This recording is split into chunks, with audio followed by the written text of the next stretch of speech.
Ini kita akan membuat slime.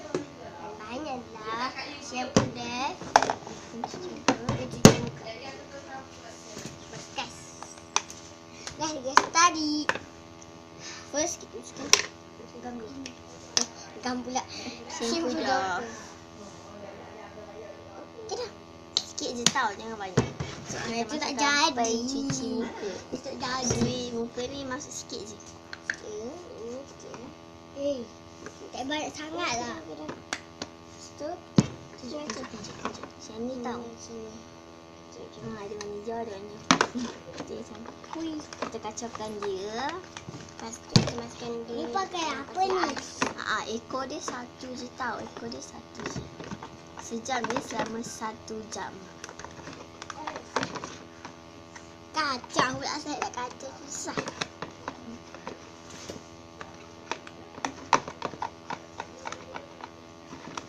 Dua, tiga, empat. Okey, jom kita masukkan dekat dalam peti ais. Bawah tu. Aja. Jom.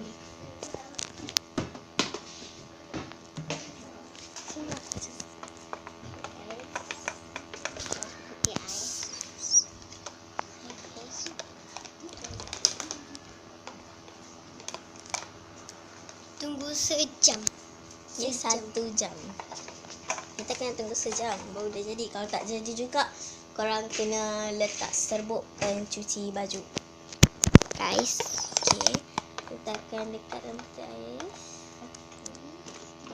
Ekor dia kena satu je ekor dia.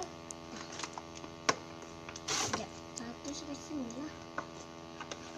Sampai 2 je sebenarnya ekornya, tapi 1 je. Okey, dah siap. Jom. Okey dah. Nak. Saya nak makan ni. Dia ni tak puasa. Dia nak makan ni. Malas. Nak Okey, makan. bye. Bye. Kita jumpa lagi. Jumpa lagi.